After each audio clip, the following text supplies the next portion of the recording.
이 저녁의 시간에, 밤중의 시간에 하나님께 나오신 모든 성도님들의 삶과 가정 가운데 하나님께서 넘치는 평강과 은혜를 부어주시기를 예수님의 이름으로 축복합니다. 오늘 함께 보시는 말씀은 시편 4편입니다.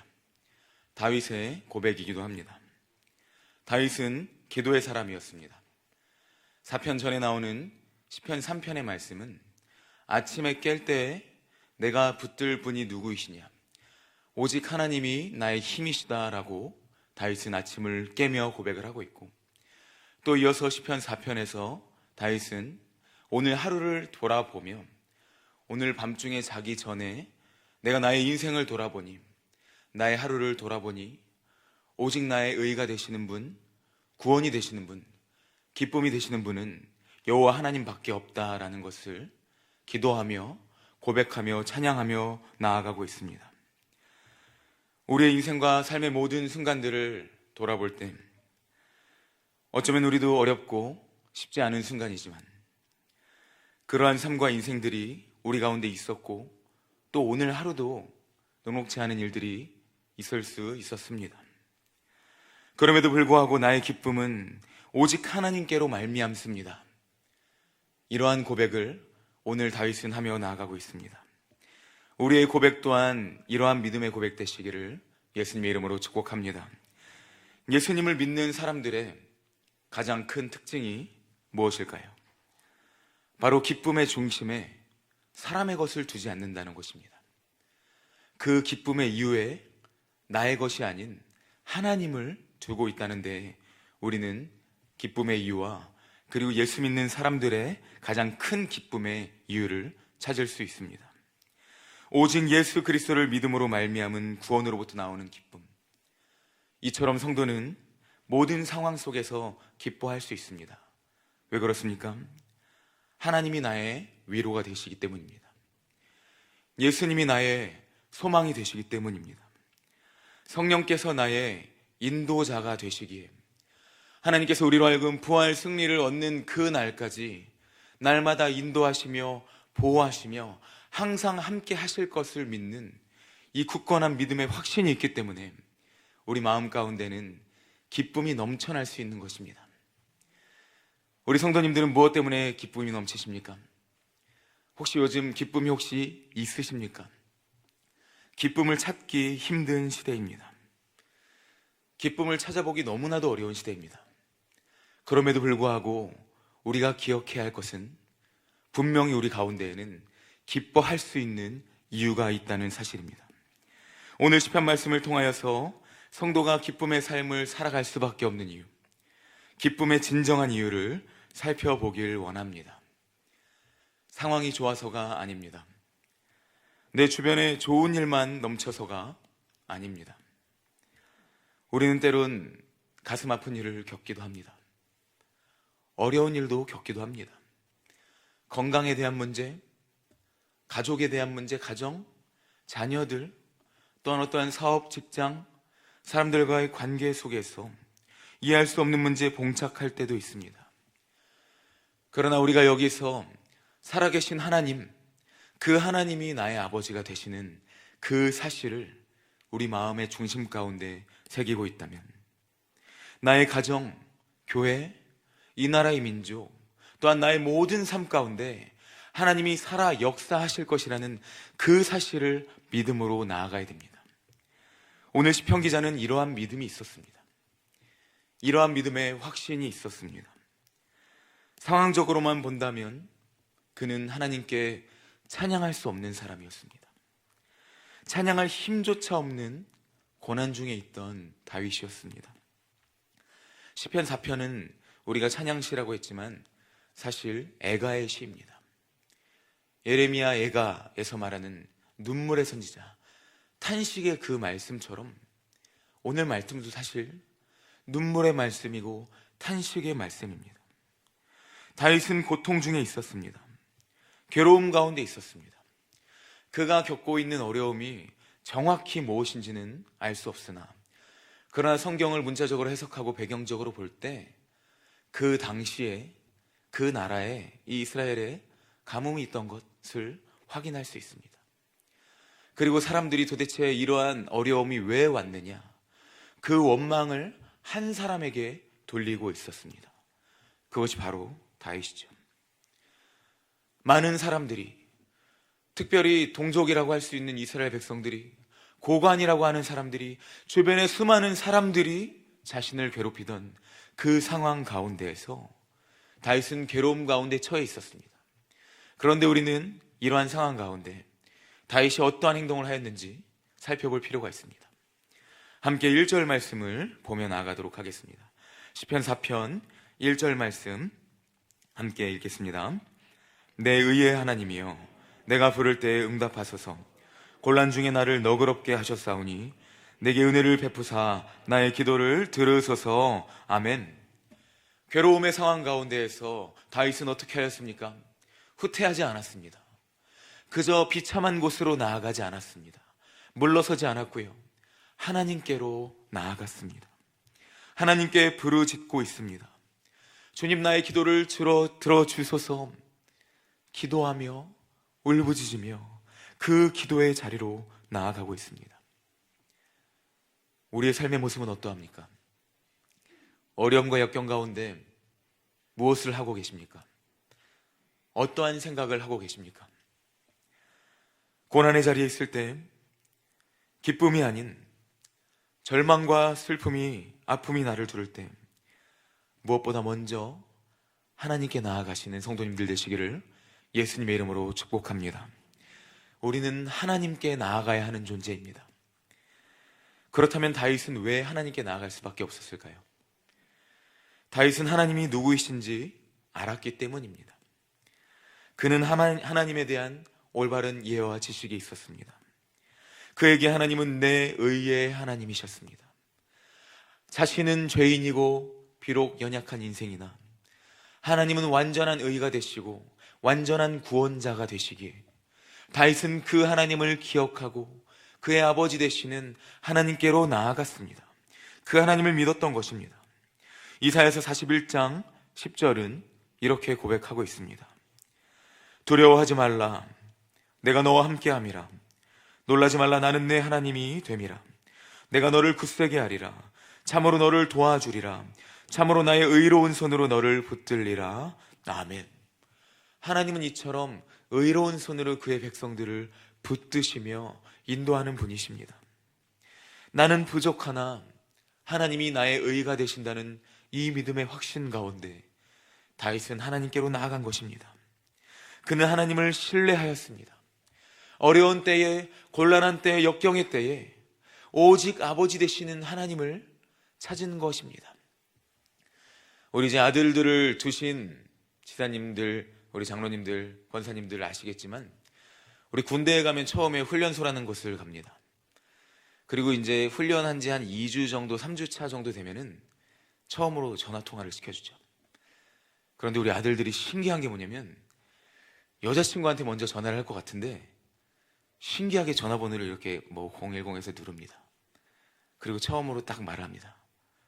흐느끼면서 엄마, 어머니를 찾기 시작하죠. 물론 거의 대다수가 여자친구가 없긴 합니다. 그럼에도 불구하고 신기하게 엄마를 찾습니다.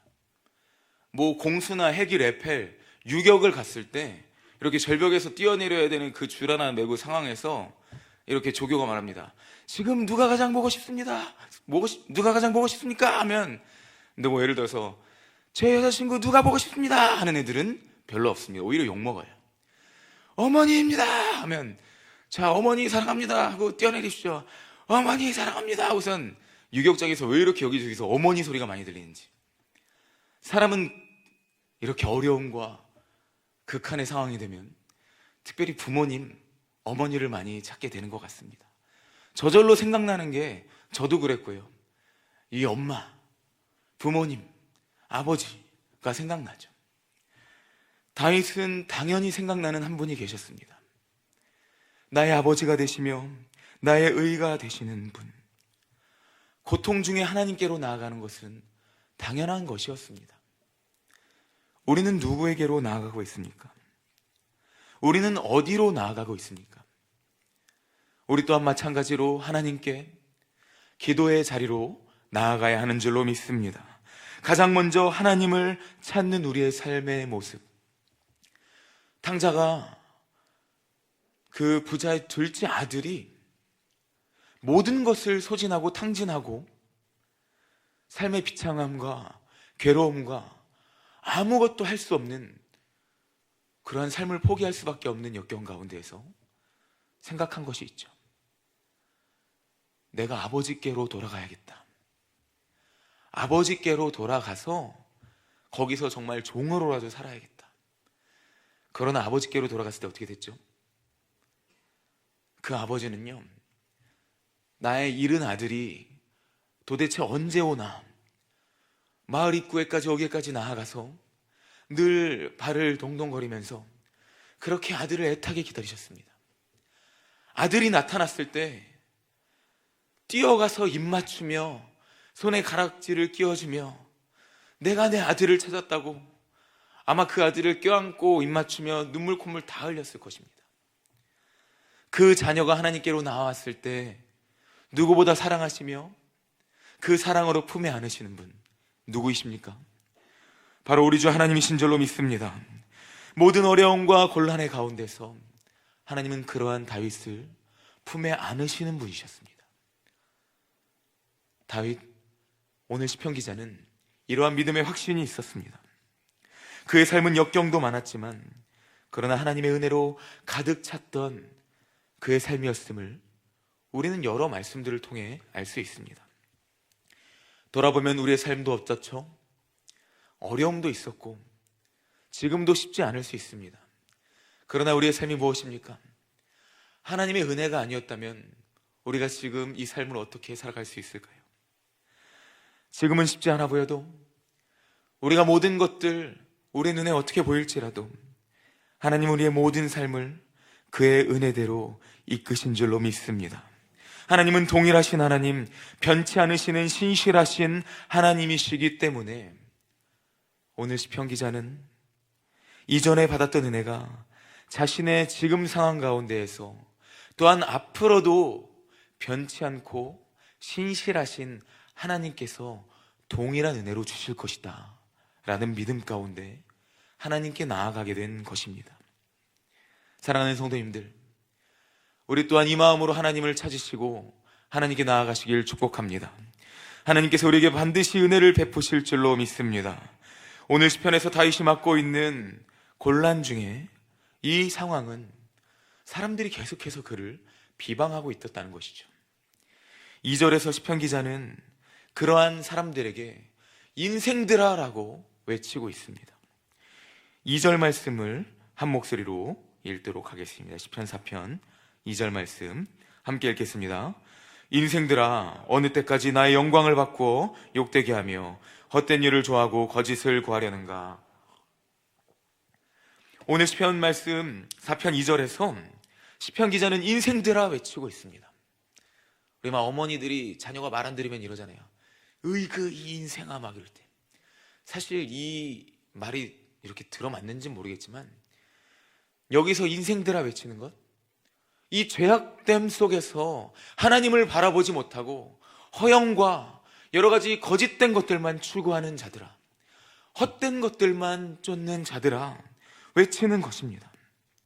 하나님을 바라보지 않고 의지하지 않으며 인간의 교만과 탐욕에 죄로 눈이 어두워서 하나님을 보지 못하고 그저 눈앞의 상황들로 인하여서 하나님을 원망하고 또 하나님의 사람을 원망하는 자들에게 오늘 말씀에서 외치고 있는 것입니다.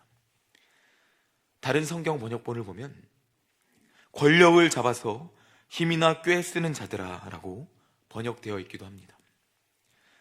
인생들은 시편 기자의 영광인 하나님을 비방하였습니다. 하나님을 욕되게 하였습니다. 죄악을 따라 살아갔으며 헛된 것만 구하고 거짓을 구하며 나아갔습니다. 그리고 그러한 이유 가운데에서 오늘 다윗을 괴롭히고 있죠.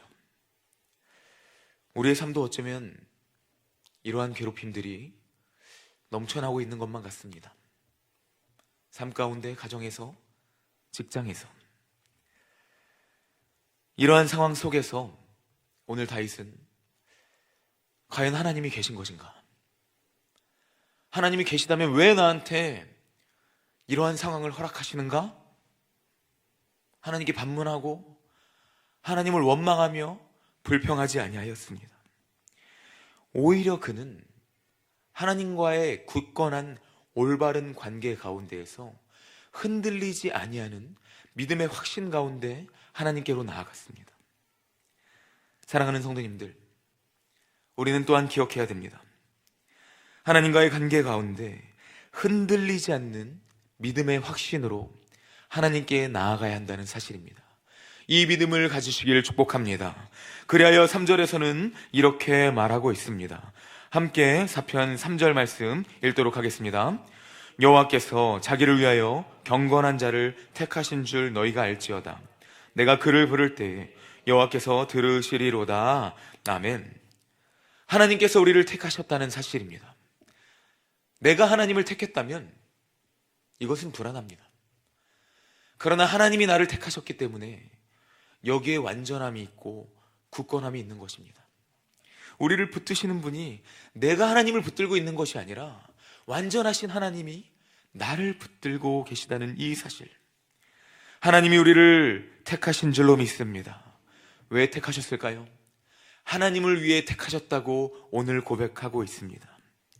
이러한 불가항력적인 은혜 가운데에서 무조건적인 선택 가운데 하나님의 영광을 위하여 하나님이 우리를 택하신다, 붙드신다 말씀이 기록하고 있습니다. 오늘 택함받은 다윗은 이러한 하나님 앞에서 날마다 열심으로 신앙생활을 하는 사람이었습니다. 물론 다윗도 사람이었습니다. 연약함과 죄악 가운데 빠지는 인생이었습니다. 그럼에도 불구하고 하나님이 자신을 왜 택하셨는지 알던 사람이었습니다. 자신을 위하여 살지 않았고요, 오직 주의 영광을 위해서 나를 택하셨구나 라는 그 사실이 그 마음 가운데는 있었습니다. 그리하여 날마다 다윗의 입술 가운데에는 열방이 하나님을 찬양하는 것, 온 민족들, 백성들이 하나님을 찬양하는 것, 그 날을 날마다 바라보며 찬양하는 것이 입술에 붙어 있었습니다. 이처럼 우리의 삶도 이러한 삶이 되어야 됩니다. 주의 영광을 위한 삶, 하나님이 나를 붙드신다는 그 믿음의 확신 가운데 하나님을 위하는 이러한 삶, 이러한 믿음의 확신 가운데 그는 자신을 둘러싼 비방과 여러 괴롭히는 사람들 가운데에서도 믿음의 당당함으로 나아갔습니다. 하나님이 나의 하나님이시다. 하나님을 믿는 믿음의 사람을 가만 두실 리가 없다. 왜냐하면 하나님이 나의 의의 하나님이시고 나에게 은혜를 베푸시는 하나님이시기 때문이다. 다윗에게는 이러한 믿음이 있었습니다.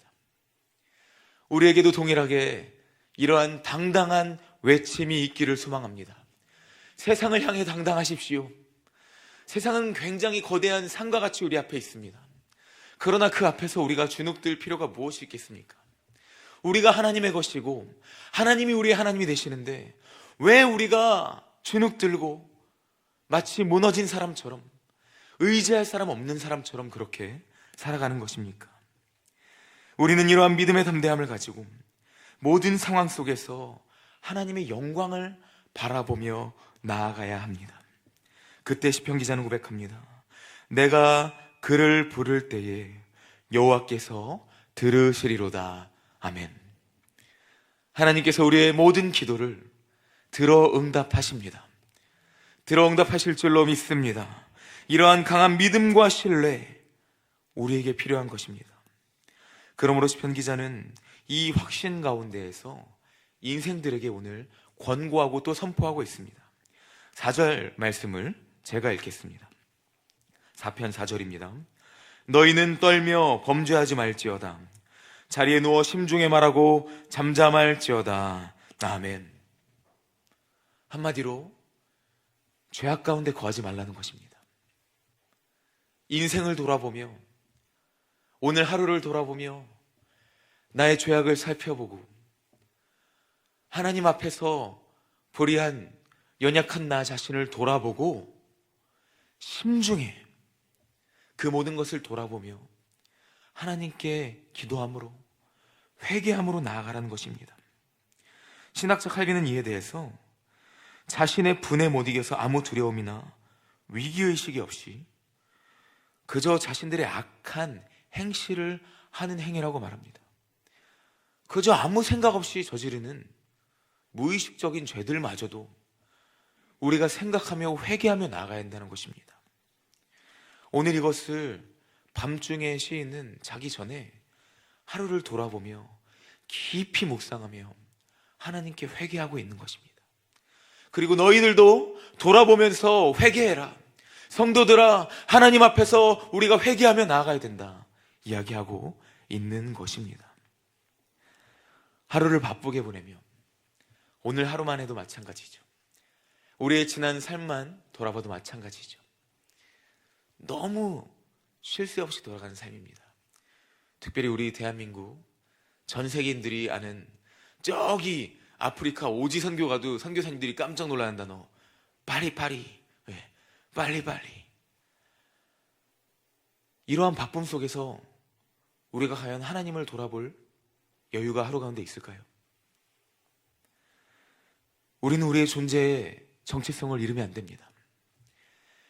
우리를 택하시고 부르시는, 우리가 이 삶을 살아가는 이유와 누구에게 영광을 돌리고 우리가 누구에게 영광을 돌리며 살아가야 하는 그 삶의 목적을 단순한 바쁨 때문에 놓쳐서는 안 됩니다. 그러므로 사랑하는 성도님들, 기도의 자리를 마련하십시오. 오늘 이 시간과 같이 기도의 시간을 마련하시고 기도의 자리로 나아가십시오. 회개하는 자리로 나아가십시오. 회개의 특권, 기도의 특권을 누리시는 모든 성도님들 되시기를 축복합니다. 그리고 다윗은 고백하고 있습니다. 5절 말씀 함께 읽겠습니다. 의의 제사를 드리고 여호와를 의지할지어다. 아멘. 인생들에게 기도하라 말함과 동시에 말하는 것입니다. 하나님 앞에 의롭게 선 예배를 드리라는 것입니다. 다시 정확하게 말하자면 의의 제사를 드리고 하나님을 의지하는 것, 예배의 회복으로 나아가는 삶을 살라는 것입니다.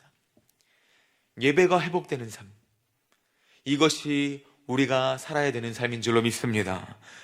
성도는 예배를 통하여서 하나님과의 관계를 회복할 수 있습니다. 그리하여 이러한 찬양이 있죠. 무엇과도 누구와도 바꿀 수 없네.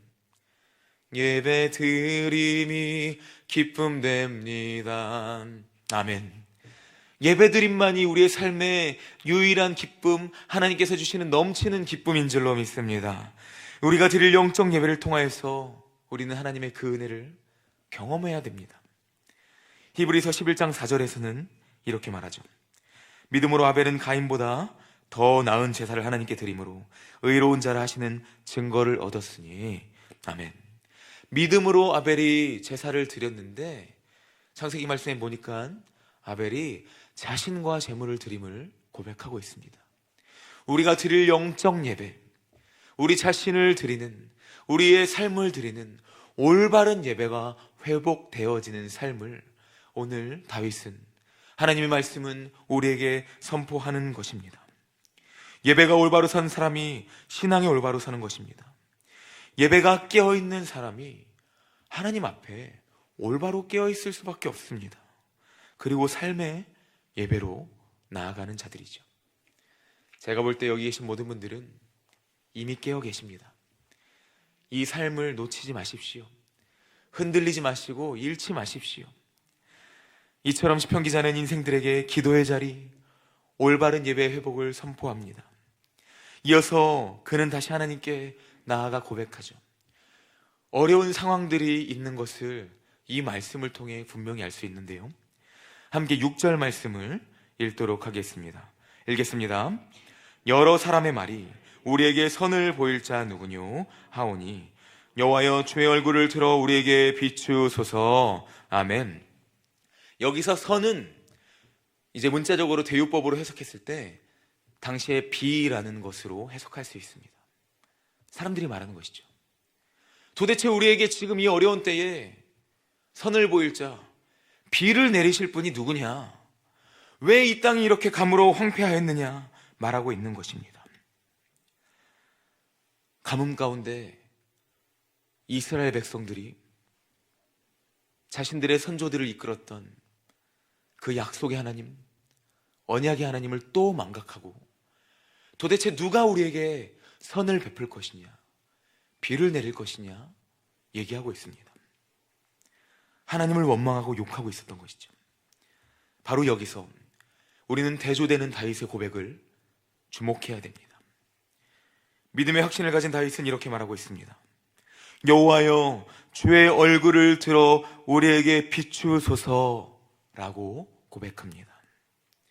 주의 얼굴을 들어 우리에게 비추소서. 다른 말로 하면 주의 은혜를 우리에게 보이소서. 시편 65편 10절은 이렇게 고백합니다. 주께서 밭고랑에 물을 넉넉히 대사 그 이랑을 평평하게 하시며 또 단비로 부드럽게 하시고 그 싹에 복 주시나이다. 아멘. 주여, 환난의 때에 주의 은혜의 단비를 부어 주시옵소서. 성도는 하나님의 은혜로 사는 자들입니다. 성령의 은혜의 단비로 사는 자들입니다. 하나님의 은혜가 없이는, 성령의 단비가 없이는 우리는 단 하루라도 살 수가 없는 존재들이죠. 6절에서 선을 보일 자, 비를 내릴 자가 누구냐 찾는 사람들, 사실 당시에 고위 관직자, 관료들이었습니다. 그들은 하나님을 누구보다 잘 아는 사람들이었습니다. 그러나 자신들이 하나님을 망각하고 있었죠. 하나님의 사람을 욕하고 오히려 하나님의 사람을 비방하고 있었습니다. 지금의 이 시대와 우리 또한 마찬가지입니다. 그리스도의 보혈의 그 능력, 예수 그리스도를 모르는 사람들은 시대를 탓합니다. 그저 사람을 탓하고 상황만 탓하고 있습니다. 다른 곳에서 기쁨을 찾으려 하고 해결의 방법을 찾으려고 합니다. 그러나 우리 하나님이 누구이십니까? 시편 147편 7절과 8절입니다. 우리 한 목소리로 읽도록 하겠습니다. 앞에 보시면서 읽겠습니다. 감사함으로 여호와께 노래하며 스그모로 하나님께 찬양할지어다. 저가 구름으로 하늘을 덮으시며 땅을 위하여 비를 예비하시며 산에 풀이 자라게 하시며. 아멘. 우리 하나님이 비를 준비하시고 비를 넉넉히 내리시는 분이신 줄로 믿습니다. 가뭄과 같은 인생 가운데 단비를 내리시는 분, 지금 내 인생이 척박한 가뭄과 같고 이러한 아무것도 없는 황폐한 땅과 같은 마음이고 많은 비방과 사람들이 둘러싼 역경과 고난과 괴로움이지만, 그러나 하나님께서 우리에게 그 단비를 내리실 것을 기대하며 소망하며 주의 얼굴을 우리에게 비추셔서 오늘 다윗은 고백하는 것입니다. 이 대한민국 땅 가운데 하나님께서 어떠한 은혜를, 어떠한 주의 얼굴을 비추셨습니까? 이 땅이 어떻게 이렇게 잘 살게 되었을까요? 수많은 순교의 피로 이 대한민국 땅을 하나님께서 세우셨습니다. 양화진에 있는 문구, 하나님이 조선을 이처럼 사랑하사, 수많은 순교의 피가 대한민국 교회에 초석이 되었습니다. 그리스도의 보혈로 시작하여 수많은 자들이 예수 그리스도를 따라 이 땅 가운데로 넘어왔습니다. 그런데 사람들은 그러한 은혜를 망각한 채로 외쳐댑니다. 이 나라가 어떻게 하면 이 코로나 시대에 잘 살 수 있느냐? 이 나라의 경제가, 사회와 정치가, 문화가, 우리 가족이 어떻게 하면 평안하고 더 부유해질 수 있느냐? 심지어 교회를 다니고 예수님을 믿는다고 하는 그러한 분들에게서까지도 동일한 고백이 나오고 있습니다.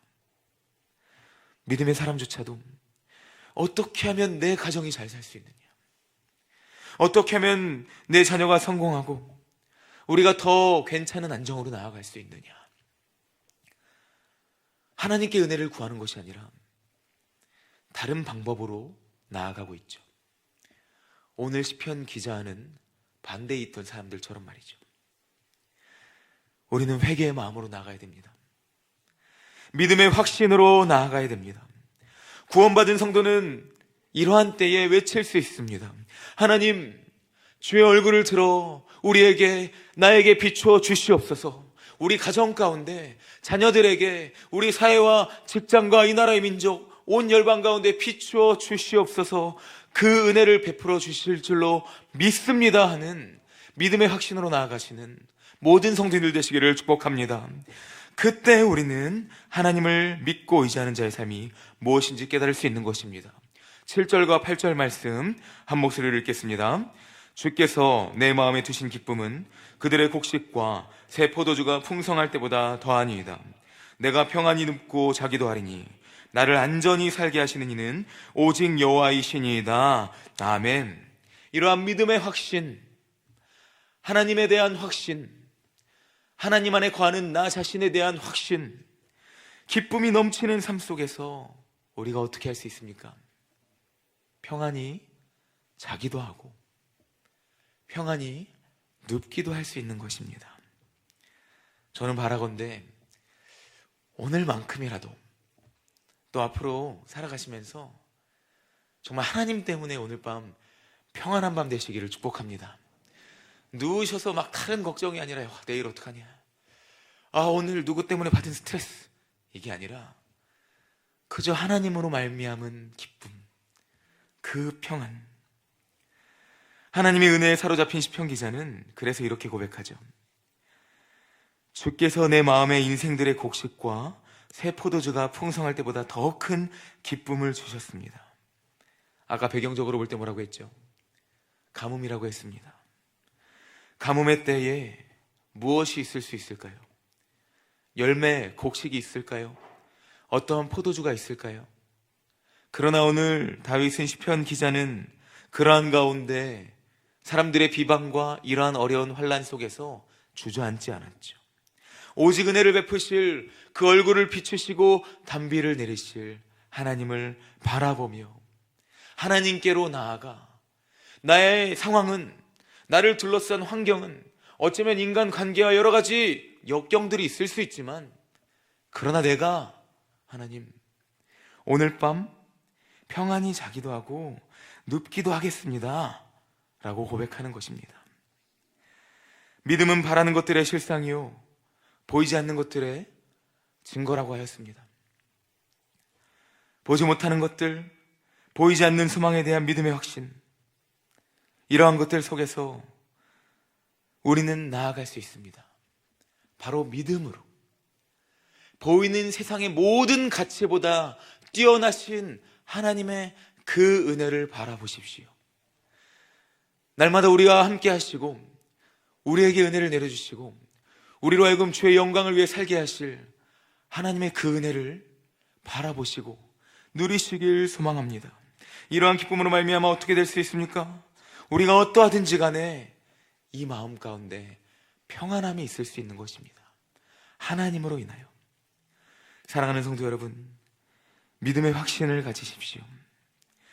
마지막으로 함께 베드로전서 5장 10절 말씀 읽고 마무리하겠습니다. 함께 한 목소리로 읽겠습니다. 모든 은혜의 하나님 곧 그리스도 안에서 너희를 부르사 자기의 영원한 영광에 들어가게 하시니가 잠깐 고난을 당한 너희를 친히 온전하게 하시며 굳건하게 하시며 강하게 하시며 털을 견고하게 하시리라. 아멘. 하나님께서 우리를 온전하게 하시는 줄로 믿습니다. 우리를 온전하게 하실 것입니다. 그러므로 상황 때문에 무너지지 마십시오. 사람 때문에, 환경 때문에 낙심하거나 그저 주저앉지 마십시오. 하나님을 바라보시며 그 안에서 주의 얼굴을 구하시며 기도의 자리로 나아가며 예배의 회복이 일어나는 가운데 하나님의 그 은혜, 성령을 구하며 나아갈 때 하나님께서 우리의 삶 반드시 은혜로 함께 하실 줄로 믿습니다. 우리에게 그 하나님의 평강을, 샬롬의 평안을 주실 줄로 믿습니다. 사랑하는 성도님들, 이처럼 이러한 믿음의 확신 가운데 주의 영광을 위해 살아가십시오. 오늘 말씀은 자기 전에 드리는 찬양의 기도라 하였습니다. 나의 인생의 걱정, 고민, 두려움, 오늘 밤도 하나님께 다 내려놓으십시오. 지금까지 은혜로 인도하실 하나님이 앞으로도 우리를 은혜로 인도하실 것입니다. 우리의 모든 상황과 나의 모든 무너진 마음 다 하나님께 내려놓으시고 믿음의 확신 가운데, 기쁨 가운데, 오늘 이 시간 가운데에서도 또 밤중에도 평안한 마음으로 누우시고 주무시는 오늘 밤이 되시길, 또 앞으로의 모든 삶이 되시기를 예수님의 이름으로 축복합니다. 아멘.